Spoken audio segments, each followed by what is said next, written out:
Waheguru Ji Ka Khalsa, Waheguru Ji Ki Fateh.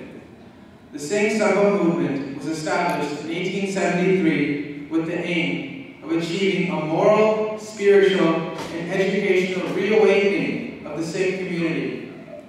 The movement sought to inspire youth with moral standards of conduct so that they could become the best models of the community. The leaders were determined to alert Sikhs of the corruption of Sikh values and practices, and they set about correcting detrimental deviations that crept into social customs and religious practices.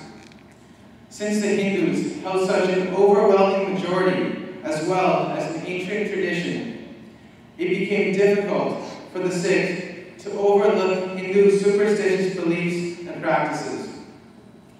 These superstitious beliefs polluted Sikh ideals. These erroneous ways brainwashed Sikhs, forcing them to forget the message of Sri Guru Granth Sahib, and instead treat Gurbani as an idol to be worshipped instead of a way of life to be followed. The Singh Sabhas arose out of a common awareness of the danger to the very existence of the Sikhs as a separate religious community. It was led by men who were deeply religious, but with no claims to divine knowledge and no ambitions for exalted priesthood. In contrast with exclusively sectarian cults, the Singh Sabha movement possessed a mass appeal and base. It influenced the entire community and reoriented its outlook and spirit. The stimulus it provided has shaped the Sikhs' attitude and aspiration over the past 100 years or so. The Singh Sabha was the result of the Sikh intelligentsia's contact with Western education and institutions. The transfer of political power to the British in 1849 led to the transformation of the world in which the Sikhs and other Punjabis had lived. The British differed from past rulers in that their presence affected major changes in Punjabi society and culture. The most obvious innovations arose from the administrative structures and the political orientation underlying them. Within 2 decades, the colonial power introduced a new bureaucratic system complete with Western-style executive and judicial branches, necessitating emphasis on Western education and attainment of skills required for new occupations such as law, administration, and education. Considering the Sikhs as an important element in their colonial strategy and the centrality of religion in Sikh society, the ruler took particular care to control central Sikh institutions, notably those at Amritsar and Tarn. British officers headed management committees, appointed key officials, and in general provided grants and facilities to ensure continued Sikh sympathy for the Raj. A significant contributor to the Singh Sabha movement was Bhai Gurmukh Singh. Gurmukh Singh's zeal for radical reform brought him into conflict with the president of the Diwan, Baba Khem Singh.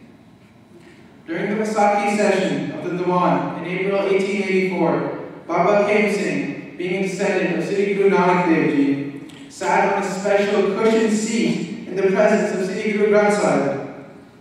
This was resented by Gurmukh Singh, who said that no one could claim such a privilege in Sikh assembly where all sat together as equals, without any distinctions of class or status.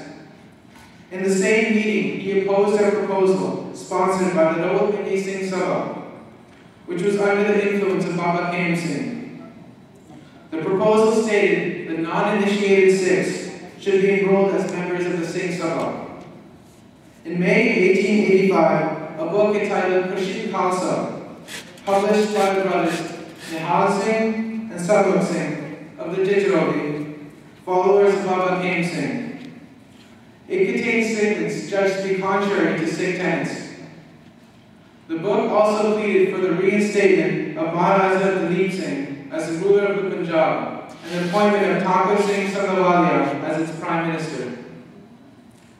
The The similarities between these affairs and now is that the Sikh Qawm is losing focus as to what makes our religion so special. The reason behind the success of the Singh Sabha was the motivation to search for Sikh identity and self-assertion that we are not just another sect of Hinduism. It was this identity that was lost. Sikhs are again in danger of losing this identity.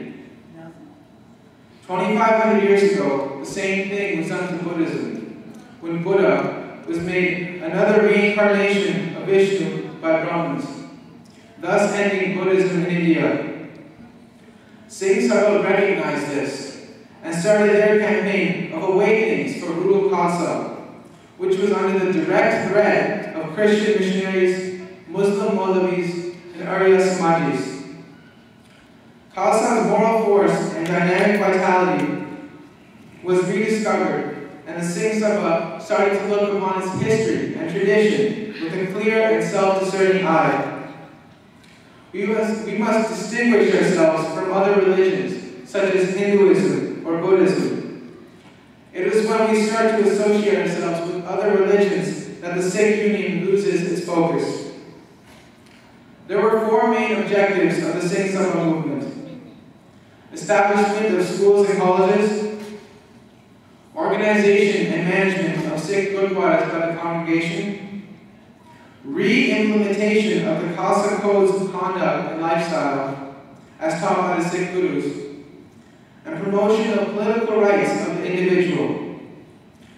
The Singh Sabha has tried its best to meet every one of these goals, but it is impossible without the help of each and every Sikh.